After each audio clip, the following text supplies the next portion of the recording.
I'm late. I know. This episode's coming out on Tuesday here. I know the release schedule is normally Mondays. But this episode took me a little bit longer to polish up. A bunch of reasons. One, I'm actually doing this one in Logic for the first time instead of GarageBand, as I've kind of complained about. Apple has removed the podcasting features from the latest version of GarageBand. So to prepare for the old GarageBand no longer working, I'm now doing these in Logic. So I've had to adjust the way I do them a little bit, move some stuff around so I have everything set up right. On top of that, it was a long weekend. I had to do some serious thinking. I went to go get the microphone yesterday morning, and I was thinking so much, and I was having some anxiety about some stuff, and I ended up getting off at like 3 wrong train stops yesterday. It was ridiculous. By the time I actually got back here, mind you, I left, I don't know, at 9 in the morning to go get the microphone. I don't think I actually got back to the apartment until 3 o'clock, which is just ridiculous. So by that time, it was just too late to get everything done at any sort of reasonable hour to release today. And I still had some more thinking to do. So I had a hard decision I had to make this weekend. Something where I had to face some things that have changed for me over the years. Those of you who listen to the podcast, you probably know that I've been looking for a new day job. It's hard to explain what's going on if I don't give you some context. I moved to Chicago in 2006. Before I moved here, I was making my living playing the guitar, playing the violin around Detroit. That's what I started doing right after I got done with school, which I actually finished school a little bit after I was touring with Common Rider. I actually took time off school to go do that. But that was my job. And I did that for about 4 years. I went through, in the meantime, a messy breakup. I bought and sold a house. And, the economy ultimately, though, in Michigan around 2006, it was early 2006, really started to kind of tank. And yeah, I was struggling financially. The school that I taught at, the lessons were just dwindling by the day as people were losing their jobs. Obviously, first thing to go is any kind of music lesson. At the time, it seemed to me like, okay, let's go back to school. And I had the idea that I was going to go into some sort of arts management. It's something I've always kind of done for the bands I've been in. Obviously, I've done the record label. I was like, I could use a little education and business and running a business. And then, who knows? I'll go into the arts world. Which in hindsight, that's a very tough business to get into as well, especially at the time I ended up graduating. So when I was done in 2008, jobs were few and far between, let alone in the cash-strapped world of arts and music. I was interning at the time at a smallerish orchestra here in Chicago. The director got me some meetings around town in that world. But basically everyone that I talked to was like, these weren't interviews or anything. These were just like, you should go meet these people so you can hear what's going on right now. And everybody I talked to was like, this is a tough business to get into right now. It's more people trying to hold on to their jobs than them hiring anybody. So there I was broke, graduated from school, really didn't know what I was going to do. And all I had was this internship that paid like $12 an hour, 10 hours a week. So I had to find some work. Being that I, just got my MBA, I started looking at, jobs outside of the box, looking at stuff that wasn't music or arts oriented. I just needed to work. My compromise with myself was, if I'm going to do this, I'd like to get paid a little bit better. Obviously, if I'm working in the arts, or music industries, I'm expecting to get paid less. I mean, the incomes are just lower across the board. So I went around and I started, looking for jobs. I ended up landing a gig with a firm, small firm downtown. It was like a tax accounting firm that also did some business consulting. And they happened to do, these cloud-based financial and customer relationship management systems, and I kind of fell into that. Sort of kicking and screaming. But it was work that paid. They paid me well for what I did. But it was difficult for me because it wasn't what I really wanted to do. So, ultimately I was there for about 4 years, and then a company approached me, a music-based company, and they approached me with a job, but it was doing the same thing. It was doing cloud-based ERP and financial applications. So I ended up taking the job in the thoughts that, we'll see where this goes. As anybody that listens to this podcast knows, it ended up not going anywhere. There were some shakeups and whatnot. And even though I would try and position myself in other angles, I wasn't really finding a successful way to do it. So, that ended about 4 months ago now. And then I started looking for jobs right away. When you do that, it's tough because, for someone like me, it's tough because I don't like not working. I need to stay busy. If I don't, I get really anxious. So, over those 5 years, though, I had moved along this career path. And don't take this as me complaining. The work was enjoyable at times. It was challenging. It does use part of my skill set. I am, a bit of a computer nerd. I know how to program. I taught myself how to program a computer at God, I don't even know how old I was. I was probably 8 or 9 years old. We had a Apple IIc that my grandfather had gotten us, and we had this book that the way that you could play games on the computer was you could write these games to disk in Apple Basic. And so I would actually do that. I would go through these games and write them, and then I started tinkering with them, and I would make little changes to make it do my own thing, and it was cool. And I learned how to do that when I was a kid. It was always kind of a hobby of mine. I almost double majored in computer science when I was an undergrad. So I did find the work interesting to a certain part of my skill set. So now, being out in the job market, I'm looking at the landscape of positions out there, doing what I had kind of progressed doing over the last 5 years. And I started applying for everything under the sun because, again, I just wanted to get back to work. So, what I found, and even though I still applied to many of them, a lot of these involve either a lot of travel or they require relocating. If you're going to relocate, most of these positions are out on the West Coast. And in 2008, when I was first looking for work, that was totally an option for me. So I ended up going out to San Francisco. This was for a job that requires a lot of travel, not a move out there, but the people that I met with happened to be working on a significant project that they have in San Francisco. And I got to ask them some questions about the travel. How much was it really? What does it look like over the course of time? What are the options for local work or remote work? And, I guess I got pretty much what I expected, which was, pretty much you're just on the road all the time. But maybe I just needed to hear it. So I came out of it, and it really kind of got me to start thinking, about this job search and what I'm willing to sacrifice. Like I said, there was a time I would have jumped at something like this, but see, I've lived in Chicago for over 7 years now. And you know what? I like it here. What I consider my life exists here now. This is home.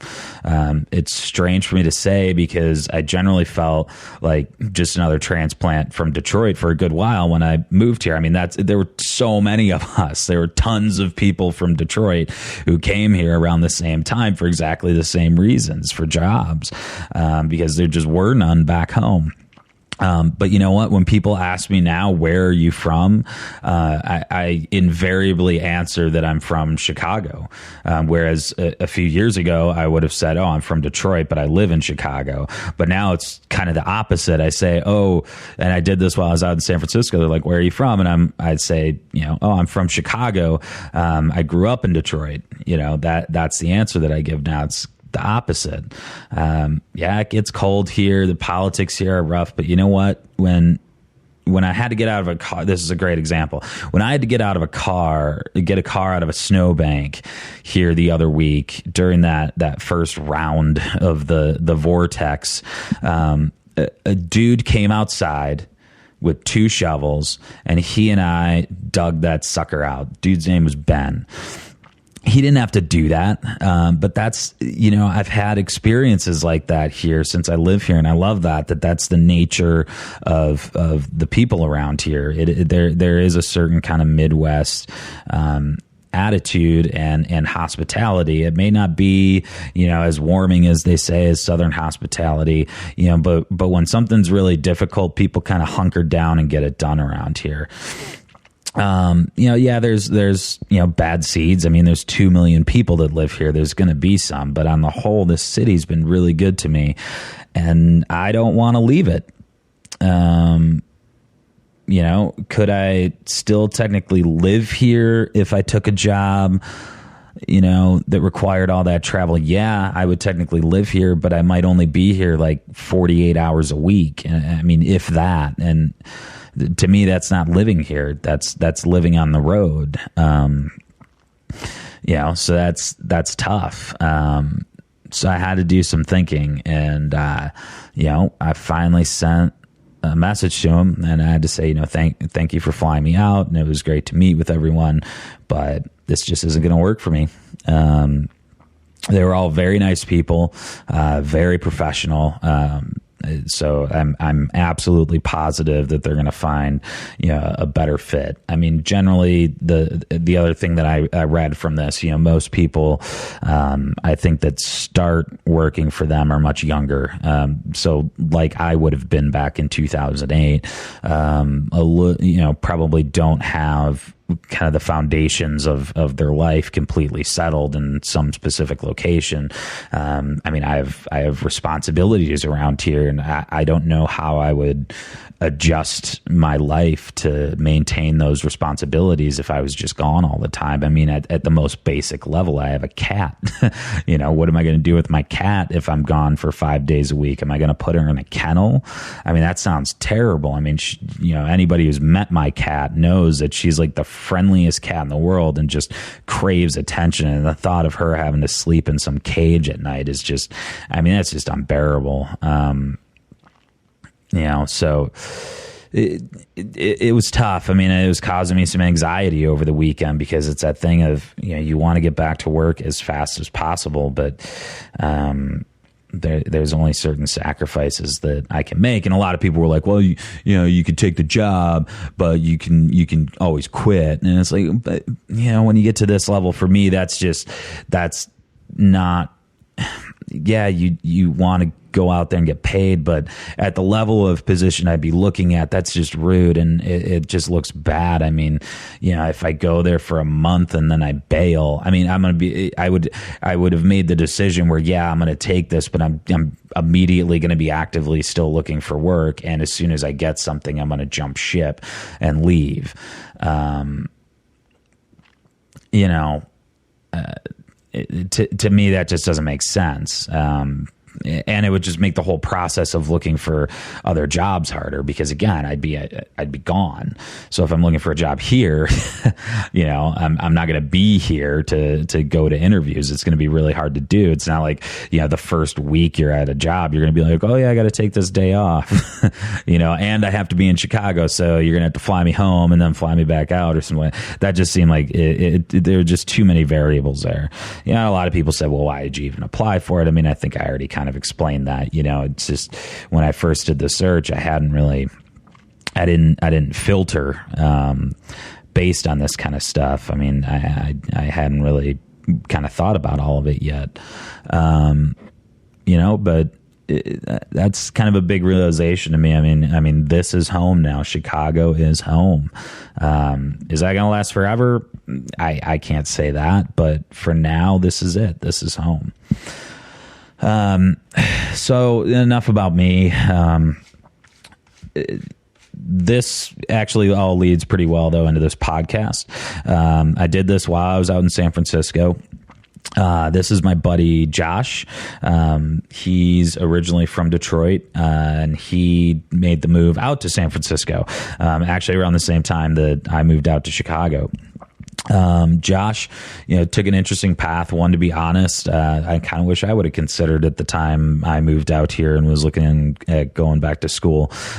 Josh is working full time in a creative role. He writes, records, and edits music for commercials. And to me, that's pretty awesome. That's a pretty cool use of the skill set.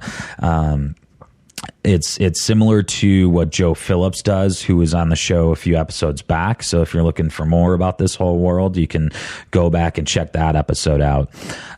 Plus, Josh is playing in a band again, Cables and Arms. I've heard it. It's awesome. They haven't released it yet, but from what I understand, it should be out soon. So keep your eyes and ears out for it.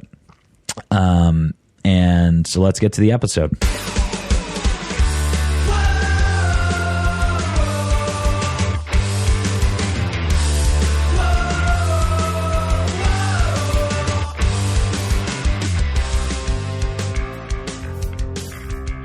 Any of these in Logic yet? This will be the first one I do in Logic. I want to go that route because GarageBand, like the new version of GarageBand, they took out all of the podcasting features. Like that was that was the podcasting app. Like everybody uses that for podcasting, and they got rid of the feature. It's just stupid.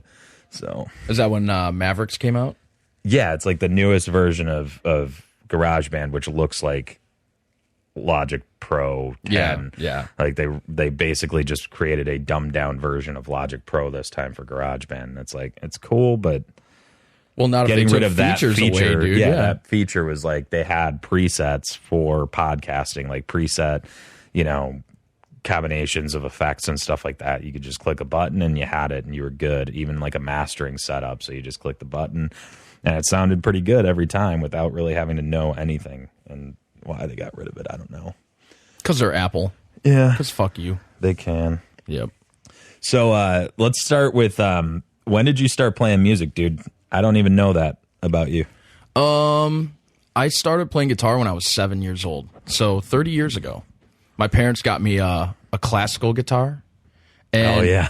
and that's what we used to get kids when I was teaching. We would start on I quit doing that when I was teaching. I was like, get him an electric guitar, dude. Well, see, my mom, because I wanted to be Eddie Van Halen when I was a kid. This was in the 80s, and my mom, so I'm like all geeked, and all my friend across the street, his name's Tim Miller. He's actually still like this really awesome jazz player, like incredible. If you look him up, you're just like, holy shit. Like there's a video of him. I haven't seen the guy in 15 years, but like there's a video of him and he's just like, like holy. Okay, anyway, but so of course, he's playing electric guitar, and my neighbors next door are playing electric guitar. So, when I was like, hey, you want to learn how to play guitar? I'm like, yeah. She comes, I think I got it for Christmas or something like that. I'm like, oh, yeah. And she goes, well, the great thing about this is if you learn how to play this, then you can play any guitar. And I was like, yeah. And then I started taking classical guitar lessons, and I was like, yeah, I could. Yeah, you're right, Mom. I could,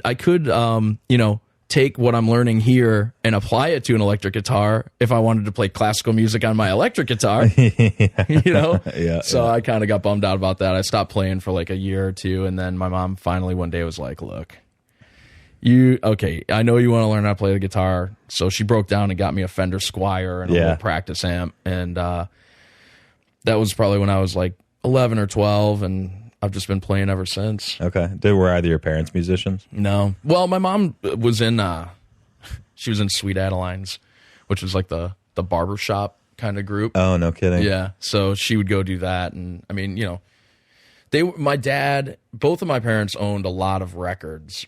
They weren't very good records, but they owned a lot of them, like what kind of records? Like, I think my first concert ever was Anne Murray. What? Yeah. Okay. Like really, you know, and I don't even know what to say about that. It's just sort of like a tragic history of my life. I remember really liking Neil Diamond when I was really young. That's okay. It's okay. I mean, you know, it's fine. It's better than Anne Murray. Yeah. You know, but then, you know, I think my first record ever was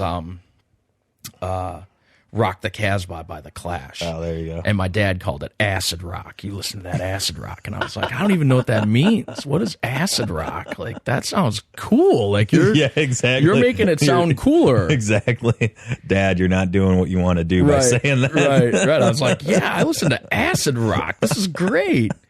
But yeah, it was all over once. I had this babysitter who lived down the street who was like, everyone thought he was a weirdo, but he was actually a pretty cool cat, and he was into, you know, Depeche Mode, The Clash, all these like early 80s kind of icons. And, you know, I got into that music through him essentially. And, yeah, I mean, it kind of changed my life. Yeah. So when did you start playing in bands? I was 13, I think, when So you're pretty young when you started. Yeah, we played. One of my best friends was the singer, and it turned out he couldn't sing.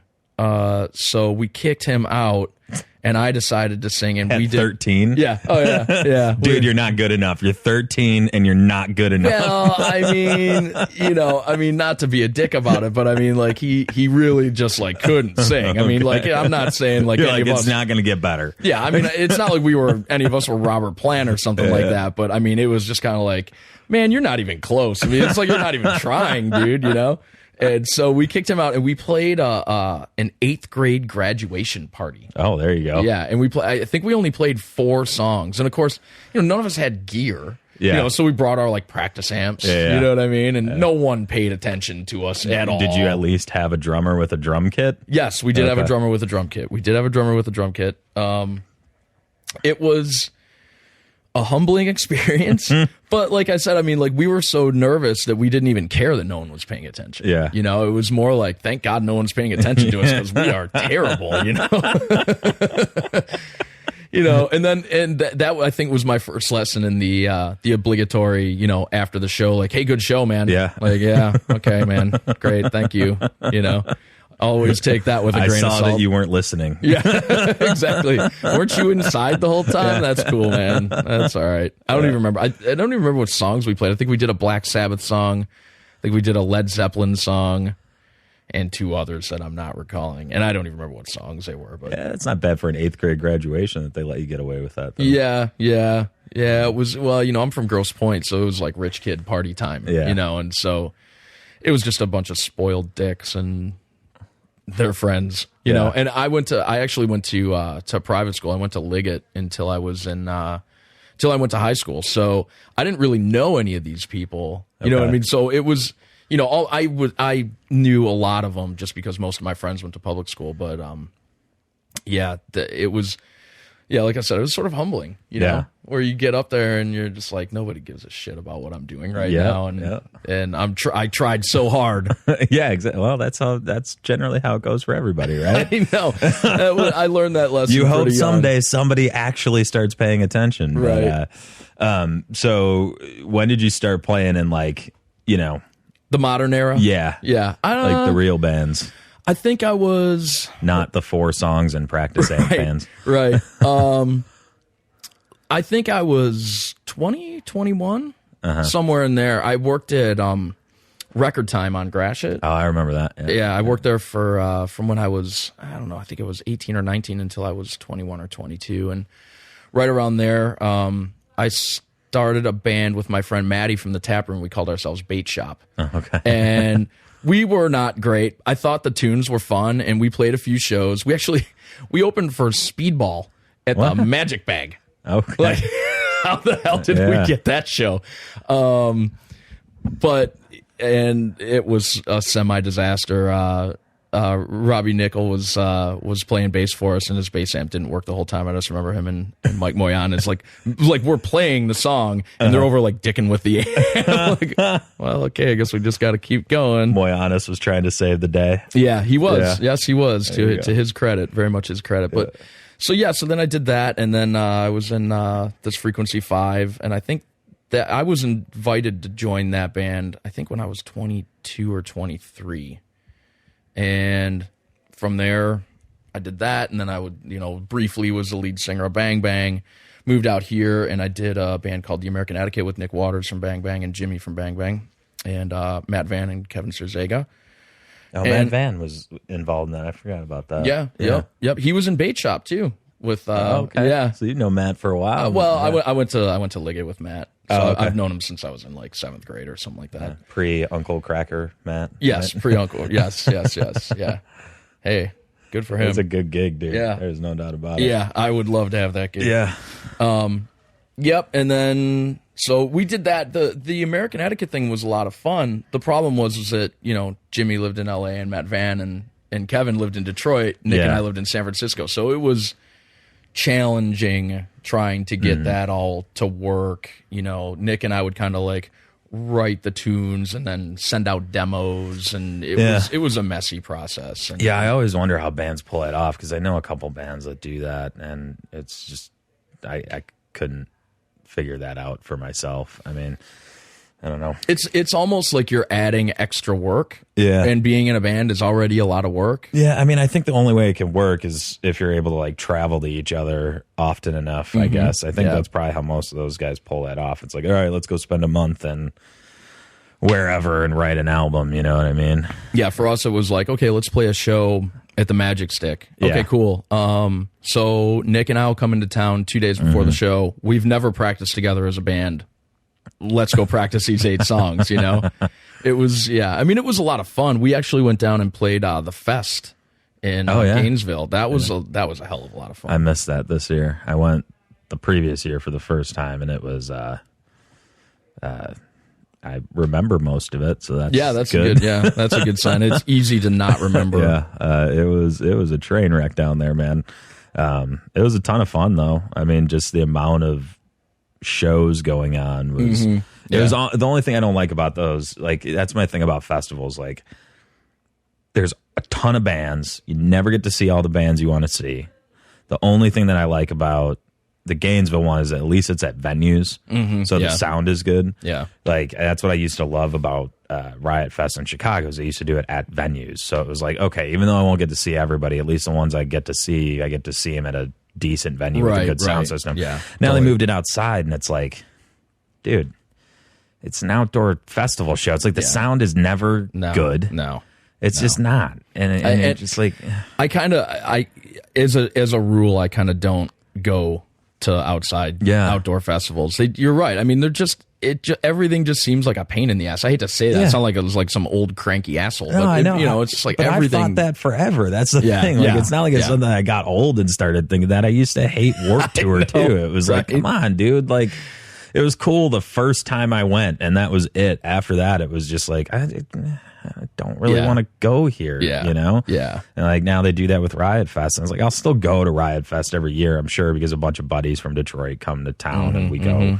and stuff like that. And it's fun for that. But even like this year, I didn't really go check out a lot of bands. I mean, I watched Rancid play, I watched the Pixies play, and I watched like most of the Replacements set. And that was really the only bands that I wanted to see play out that were on the outdoor stuff. I was just like, I didn't feel like standing there all day either. Then you're just standing outside. There's, ridiculous lines just to go to the pisser. Right. Yeah. I know. Well, everything. It's like, you wait in line to go take a piss. You wait in line for 20 minutes to get a beer. Yeah. And it's ridiculously expensive for everything. Yeah. It's the way of the world, I guess. Yeah, but I don't know. I mean, that's what's happening now. And then I feel like, that's how bands are getting paid. Yeah, that's what it is. I mean, I'm sure those guys get paid very, very well to do those shows, but then like they can't, they sign these riders that basically say you can't play a show within 60 days of this one in this market.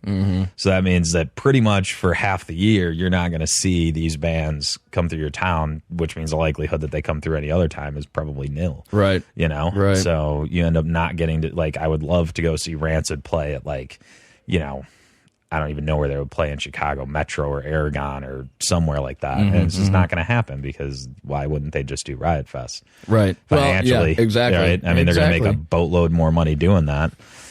So, it's hard making money, man. Yeah. It's hard making money in the music business. It sure is. Well, let's talk a little bit about that. So you came out here and you went to recording school out here, right? No, I went to a recording school at Full Sail in Florida. Oh, okay. So I left Detroit in 2003, came back in 2004 with my degree. I interned at Rust Belt Studios in Royal Oak.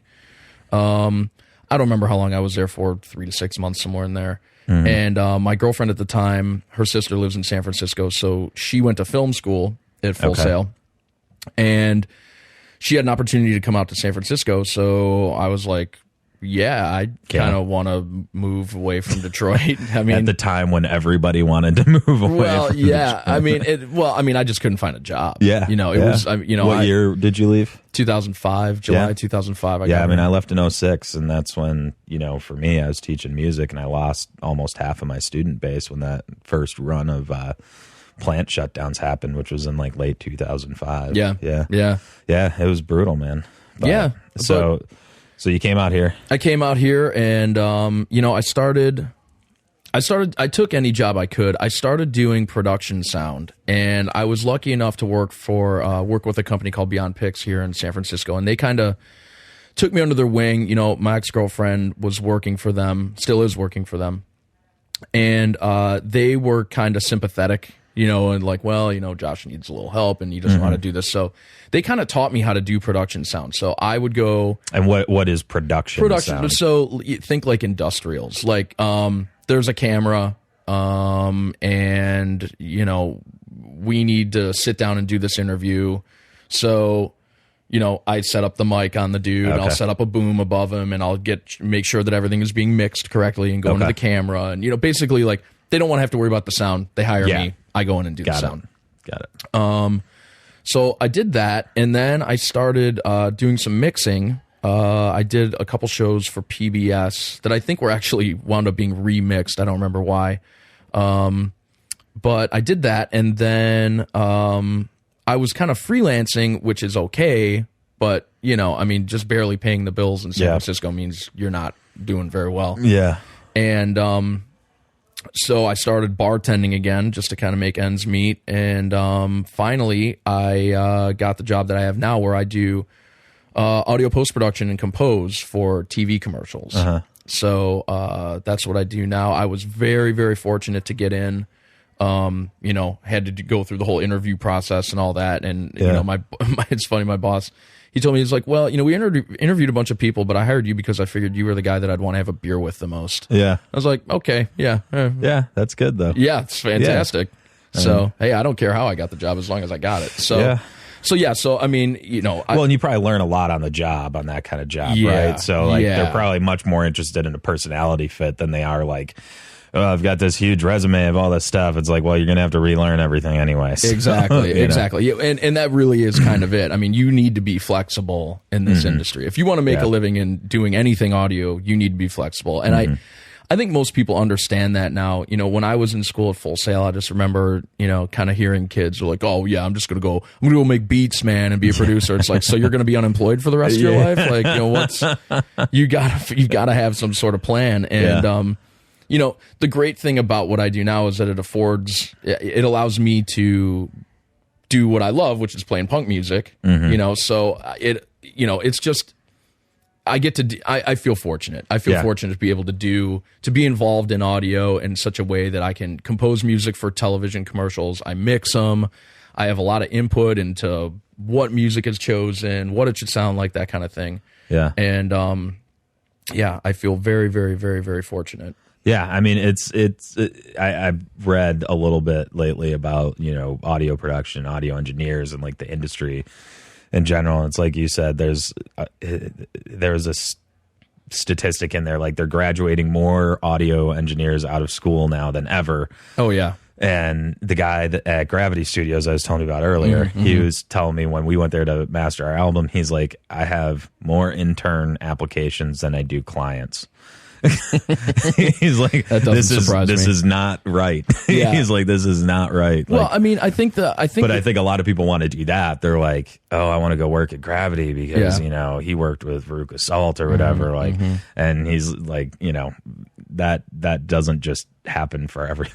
You know? No. Well, I mean, obviously, even he's had to adapt. He talked about like, you know, I had to change the way I ran the studio. He's like, it's a different business now than it was when I did all that kind of stuff. So, you know. Well, there's a lot of less. There was a lot less competition 20 years ago. I mean, the barrier to entry was a lot higher than it is now. You know, well, so the investment in gear alone had to be huge. Well, because you needed, ADAT machines or tape machines, mix. You had to have a board back then. Now you need a laptop. All outboard gear, right? You didn't have plugins.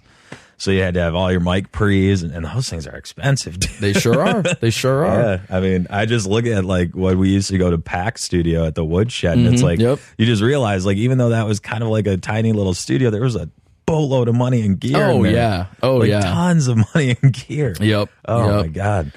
And a much larger learning curve. I mean, like you said, I mean, we can throw some plugs on and there's my EQ and compressor and whatever else I need. Just done, as opposed to like, well, I got to route this over here through the matrix and send that, it's just, and I did learn. And there's kind of a manual written on these things to a certain degree. Whereas like with all the outboard gear, there's like each piece used to be even different, and you'd have to kind of learn, what's good about this, compressor, what's good about the versus this compressor, stuff like that. You never see people doing that kind of stuff anymore. Well, and the other thing I used to love doing is when Pac would be like, all right, when we're mixing, he'd be like, all right, you're on this fader.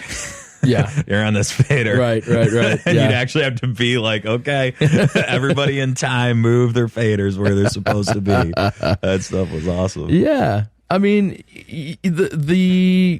I think the thing about digital recording now is that it's almost like a curse of riches, because there's all these great sounding plugs. I have probably no less than 40 compressor plugs. I mean, it's incredible, and they all sound different. They all do different things.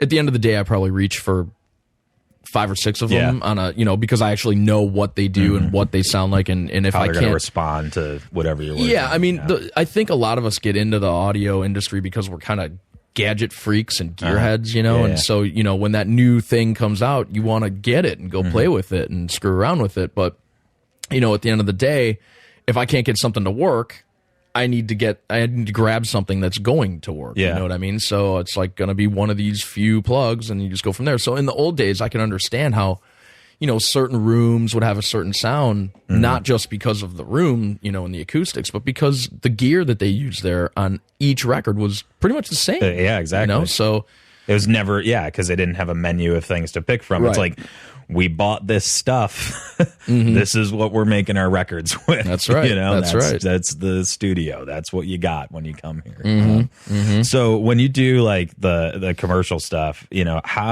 how does that? I'm kind of curious to hear like how that business works. Like, do commercial producers approach the studio, or how does that work? Well, the company that I work for is a bit of an oddity. We are actually owned by our client, so it's more kind of like like an ad firm kind of deal. And I know a lot of ad firms are moving towards moving things in house. Okay. What happened was my company was separate from our client, and they had a working relationship. The owner of the companies all knew each other from way back when, and they kind of started separate companies. Well, right before I got hired, this was in 2008, like literally like a month or two before I was hired, I think, they bought our company. So I from what I understand, before I joined the company, we would have outside clients, but there was kind of like the one main client. Well, now we kind of have like just one thing that we do.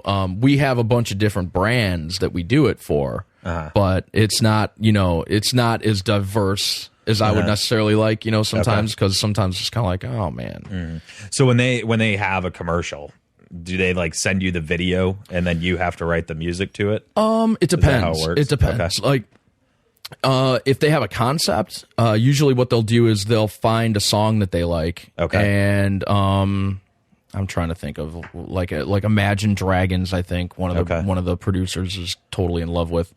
So he kind of mocks up a video quickly and avid media composer, and he'll send it over and say, "Hey, what do you think of this?" And I'll go, "It sucks, dude, because I hate Imagine Dragons." I'll say, "Yeah, okay. Well, what is it that you want to do?" And do you want us to try and compose? Do you want us to try and license this song for you? Because we'll do that as well. We license a lot of songs. And he'll say, "Well, I don't know yet." And so they'll start developing their concept, further out. And then they'll get close and they'll say, "All right." They'll, be close to a finished product, and they'll task us with, "Okay, we need a song for this." Yeah. So that usually all goes through my boss. I'm kind of luckily shielded from most of the politics involved with doing all that. But he'll come to me and he'll say, "So, okay, tonight, why don't you write a song?" And it's kind of like, "Yeah, all right. Yeah, I'll just go ahead and write that hit song." Yeah. It never works out like that. It's more like revision. So I'll write something out. I'll write out a lick, or riff or whatever, maybe 3 or 4 different changes. And then my boss will come in and go, "This is good. This sucks. What if we cut this? What if we added this? Blah, blah, blah." And so he'll give me, some feedback. I'll rewrite, revise, right? And then eventually we'll get to a place where it's like, okay. And usually what my boss will do is he fleshes everything out. So, he kind of like, I want this instrumentation here. And he knows how to do the last like 5% better than anyone I've ever met in my entire life. Like those little flourishes. Yeah. So what are you usually writing on? I mean, are you writing on a guitar, keyboard? I write everything. I personally write everything on a guitar before I even start touching anything else. I think that's the fastest way to write because guitar is my instrument. Yeah. So, for me to try, I mean, I can dick around on a piano and get close, but I generally try to start on the guitar, write something out, see if it's even working. Because if I have, a copy of the rough picture, I'll try and write to the picture if I can. And sometimes not. Sometimes I'll just write the song and we'll edit it to picture.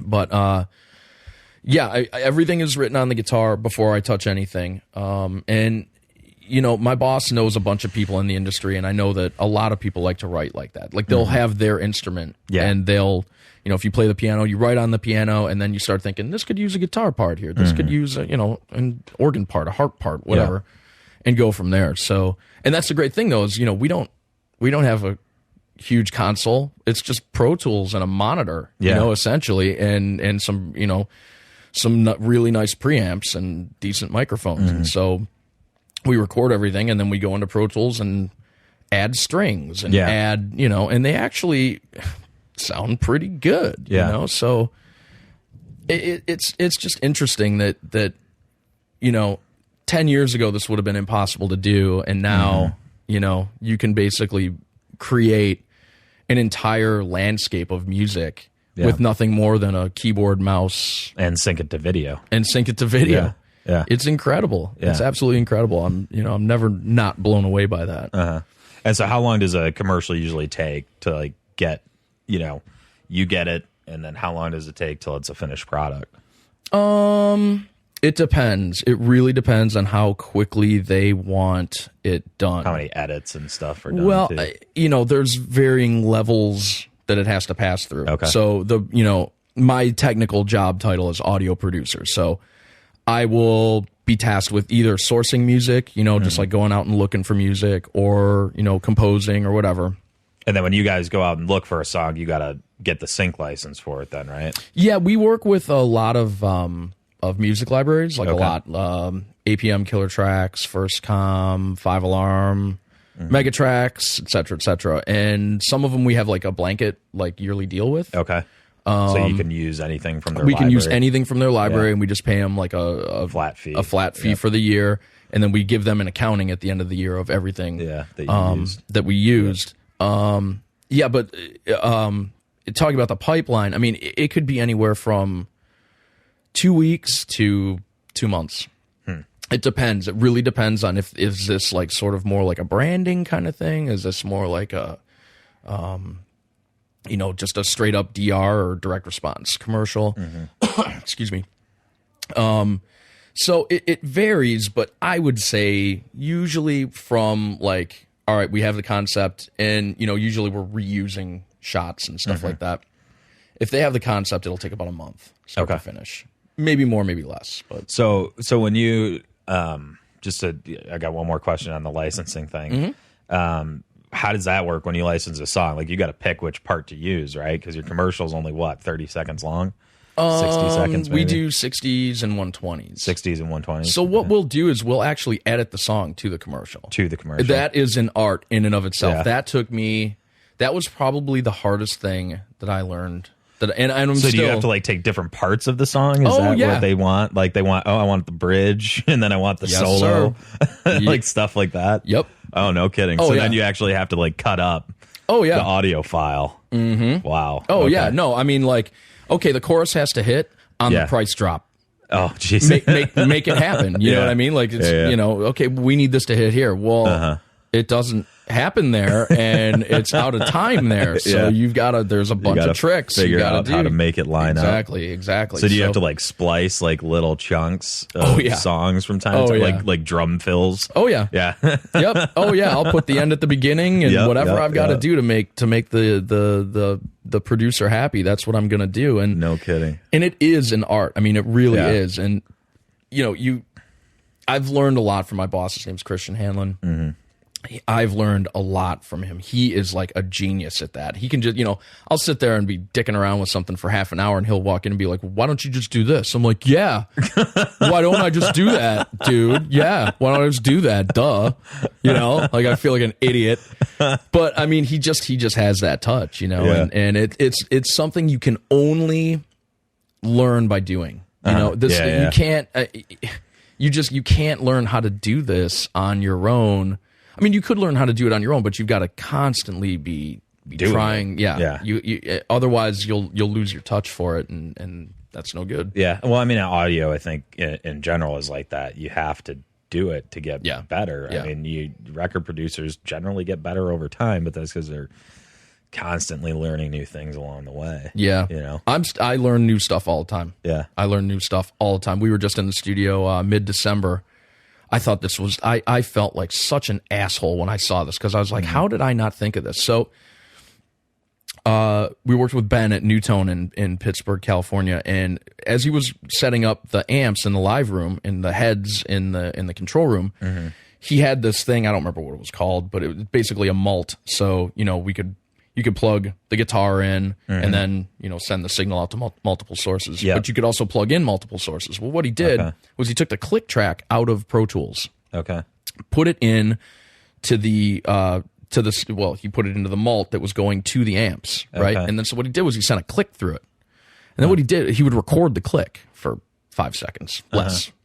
And what he would do is he would zoom in on the waveform and he would see which ones were out of alignment. No kidding. Because then he could check the phase doing it that way. Holy cow. So then and then he would walk into the live room, he would move the microphone a Cherokee hair, and he would come back and he would record the click again, and he would see how everything's lining up, and just until everything was bang dead on. And I was thinking to myself, that is the smartest thing ever, because now everything is definitely that would have never come through my head. Nope. Yeah. Everything's in phase alignment now. And it just sounded fantastic. And I was just like, that is such a cool trick. Yeah. And I wouldn't have, learned that had I not walked into the studio, So talk a little bit about the band you're in now, and also like what's because I know nothing about the San Francisco music scene now, so you can talk a little bit. I don't know anything about the San Francisco music scene. I mean, I wish I could tell you more. It's diverse. I could tell you that. I don't know enough about it to comment on whether it's good or bad. I mean, all of my experience prior was obviously in Detroit, and everyone knew each other, and it was, everyone would go to each other's shows, and there was just a community. And I just feel in San Francisco that really isn't the case. Yeah. It's hard because it's, San Francisco is very much a place where you got to know somebody. And obviously you've got to generate buzz on your own, and that's kind of hard to do sometimes. So, it's the catch-22 that every band finds themselves in when they're first starting out, and you know, I don't have a problem with that. Name of my band is called Cables and Arms. You know, we play punk rock, aggressive punk rock with melodies and stuff, and it's just, you know, it's fun. It's you know, something that we all enjoy doing because it's more like you know, get it out of your system kind of thing. You know, after driving a car in San Francisco, I need to go smash something or play my guitar. Well, it's more constructive to play my guitar. So, but yeah, we've been playing for about 2 years now. We've only played 3 shows. Okay. Well, the first year we were convinced we were going to find a lead singer. So we were on Craigslist, and, you know, we were just writing tunes and practicing. And what was it? We were one of the dudes that was in Death Angel. I don't know them, but they're from, is it my singer? I think it's Death Angel. They're a Bay Area metal band. Okay. They've been around for like 30 years. You know what I mean? Like, one of the dudes in that band wanted to be the lead singer, and he was like contacting us, and he was like, "Oh, I love your guys' tunes and all that." And then he just like dropped off the face of the planet. He was like, "Yeah, sorry, I can't do this." After like talking to us for 2 months, you know, so very strange. Death Angel wrote that hit song, man, so he needed to go concentrate on that. I guess so, man. I guess so. You know, but you know, not talking shit. It's just more like, well, you know, had you just told us that, we wouldn't have wasted 2 months of our time. And we just got fed up. We got to a point where, and we tried out a bunch of different people, and you know, there were a couple dudes that were pretty good, but the Craigslist tryouts are always entertaining, though. This one guy, he showed up. He's like, "Well, yeah, I tried singing for this other band. They told me that I screamed too much," and I was like, "Oh, okay." And so we started into one of our songs, and this guy wasn't like, you know, like he was more like screaming, like and I you know, I've just got my head down, I'm playing my guitar, and I look up, and our bass player is like beat red. He's just laughing so hard. He's trying to like hold it in. And this dude is like doubled over, just like going absolutely ape shit. And he was like this little dude. He was like, you know, 5'4", 110 pounds soaking wet. And he was just losing his mind. Like, yeah, man, maybe you do scream too much. Might be a little much for man. And yeah, you know, Craigslist is always such a treat, dude. I mean, thankfully, since I'm a singer, I don't have to audition singers from Craigslist. Yeah, but yeah, we went through a period where we were trying out people from Craigslist, and it was every single one of them was a story, man. Except for the people who ultimately ended up being in the band. Like, the rest of them were all just a total trip, dude. Like, I remember this one dude, our bass player in this old band used to always be late. And we were trying out a drummer one day, and our bass player's running late, and he's like, "I can't get there for like another 45 minutes or something." I'm like, "Fuck, dude." So I get in my car and I go pick him up. I'm like, "All right, I'm gonna go get you." But we're still like a half an hour late, right? Yeah. And we walk in, we see the dude. He's got like half a drum kit with him. He's got like a tiny little bass drum, a snare drum, and a hi-hat. And we're like, all right, whatever, let's do this. And I go to the pisser, and I come back from the pisser, and the guy's packing his stuff up. I'm like, what are you doing, dude? And he's like, "Nah, man, this isn't going to work for me. You guys just don't have any respect for other people's time." And I'm like, have you never been in a goddamn band before? Is there ever a band where everybody's on time? Like, not that I've ever been in. Have at it, man. Yeah. Like, you can go. Yeah. Like, you and your half of a drum kit can leave. Yeah, I don't think, I would be shocked if everyone in my band showed up on time. Yeah. I'd probably give everyone a sweet kiss on the cheek. I know. That just doesn't happen. Well, you know, that's maybe the dude has never been in a band because he's very time conscious. Yeah, man. exactly. Time conscious. Maybe that's why I was on Craigslist looking for a band to play in. So, well, yeah. I got really lucky. Nick, the other guitar player and singer in my band, was the first dude I contacted. Oh yeah. Well, he had an ad that was basically like listing off my favorite bands. Like, yeah, if you like Quicksand or Texas is the Reason or Hot Water Music, I'm like, who the hell is this guy, dude? Yeah, I love those bands. So we started emailing back and forth, and then you know, then it's like make the call, talk to him for like an hour, went out to dinner with him, and it's been a really good fit. I got really lucky. Cool. And Brad, our drummer, we decided to go practice, and we didn't have a drummer yet, but it's just like, well, let's just go, you know, see how we work together. And Brad, our drummer, came. He contacted Nick like 2 hours before we were scheduled to go practice, and he's like, "Cool, I'll just grab my drums and meet you guys there." And sweet. So he showed up, and it was, the rest is history, so they say. So now, where do you practice? We practice on. There's a place at 4th Street in Bryant in the city. It's right across the street from a place called Hotel Utah, which does like live music, which is kind of cool. We've never played there, but maybe we will someday. We share the space with one other band. We used to share it with 2 bands. The other band, I don't know what happened to them. They left. And it's a tiny little place. Yeah, that's what I was going to ask. It's how big is the room? It's not very big. I want to say it's maybe 14 feet wide by like 8 feet, 9 feet deep or something like. It's very small. We had one like that in Chicago for a little while. Was it the first practice space we had? I think it was the first practice space we had at Levitt. And Jimmy used to practice there too when he was in Noise by Numbers. That's where they practiced. And dude, it was, I mean, literally you couldn't move while you were playing. It's like there's no floor. It's all gear. That's all you have.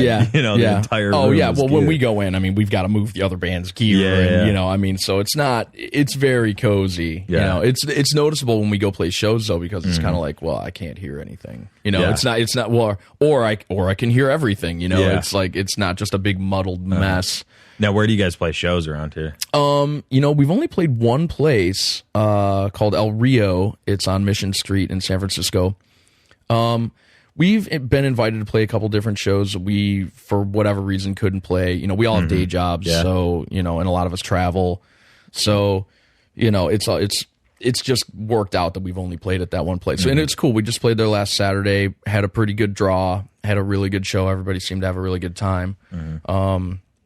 So, I mean, there are other venues, and I think that you can get into different venues here probably a little bit easier than, say, LA. But it's just a matter of, basically you check their calendar and it's like, so you don't have a show this night. Can we play? Yeah. And then you work your way up. So we played. Yeah, I mean, that's not that much different than Chicago either. No. I mean, it's a little easier there to get shows, but, for the good venues, that's what you do. Oh, sure. You just look at their calendar. You go, all right, you're not booked this day. Can we take it? Right. Yeah, of course. Well, I mean, you got to work your way up, right? I mean, you got to pay your dues, so to speak. Yep. And I think anyone who doesn't understand that is not doing it right. Yeah. But yeah, I mean, it's I can't figure out the San Francisco music scene. I really can't. I know that there's not many bands doing what we do. Because I'm assuming that's because it's San Francisco and people here are just hippies or something. I don't know. I mean, I don't know. I just don't know any other bands that are doing anything as aggressive as what we're doing. Maybe over in Oakland, and from what I understand, the Oakland music scene is really good. So that's definitely something that we are going to check out in the near future. I've never actually been to Oakland. Oakland is a surprisingly cool place. Yeah. Yeah. There's a lot, it gets a bad rap for whatever reason, but Oakland is a kick-ass place. Yeah. Yeah. It's really cool. Maybe it's because, I'm from Detroit. Yeah, you don't think it's as bad. No, I mean, like here, that's like bad part of town, and to us, it's like, it's kind of nice. Yeah, at least the houses are standing. Exactly. I mean, hey, it's warm and people are outside. Right. It's kind of it. I mean, dude, when I first took Dave and Adam to Detroit, and we're driving to Smalls, and we cut through the city a little bit to get there, and they're just looking around. And they're like, "There's nobody outside. Isn't this a big city?" And I'm like, yeah, no, people don't really go out here. Like, that's not how it works. I mean, it's and then seeing the train station, and then seeing, you drive down one of the main drags and you look down the streets, and it's like half the houses are just burned down, half standing, messes. So whenever I'm somewhere else and people are like, oh yeah, it's so bad over here, I see it, and I'm like, yeah, it's like you walk through the Tenderloin in San Francisco, and it's like, this isn't that bad, dude. Yeah. Well, I think it's all about, I think we're used to seeing like fucked up places, whereas like the Tenderloin in San Francisco, it's like fucked up people. Like, dude, you'll see all kinds of crazy shit. I saw one dude. I was driving my my ex-girlfriend to work. This was right after I moved here, and it's 7:30 in the morning, and I see this dude. Maybe he was like a homeless dude. I couldn't really tell. And he's kind of like stumbling along. Obviously, he's been doing whatever all night. And he walks up to the corner, and dude, there's like business people walking around in their suits and with their briefcases, and he just barfs all over the place. I'm like, this place is crazy. You know? Like it's just, I don't know. You get it everywhere though. My first apartment that I had in Chicago, I turned the corner to get to my apartment, and I just happened to look in the alley, and there's a dude taking a dump. And I was just like, well, that happened to me. Welcome to Chicago. That happened to me outside my office. Literally, like there's you know, it's like a 5-foot kind of outdoor corridor, right? Yeah. So, and it's like 5 o'clock. I went outside to have a cigarette or something, and I walk out and I look to the right, and there's this homeless dude.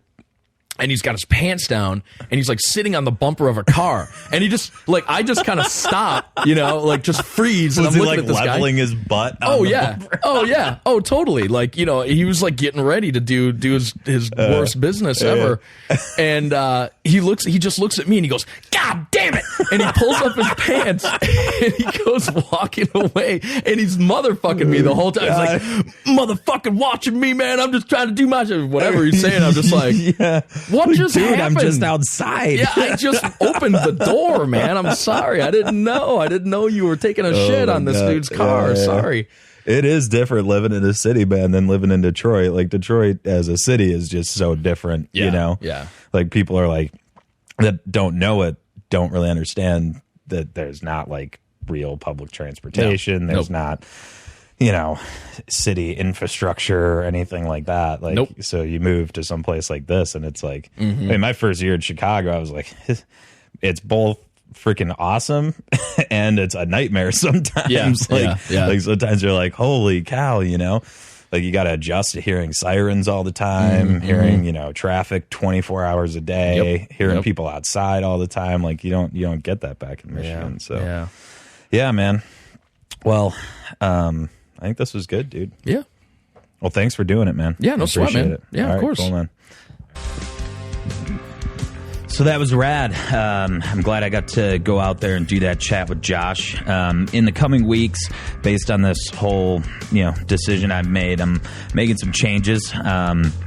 One thing I'm going to do is I'm going to get the podcast back to every single week. It probably will take me a couple of weeks to get there. I have a whole bunch of interviews scheduled, chats scheduled. So as soon as I have them stocked up, I'm going to move it back to every week. So thanks for checking this out, everybody. Thanks for listening to me babble at the beginning, and have a good one.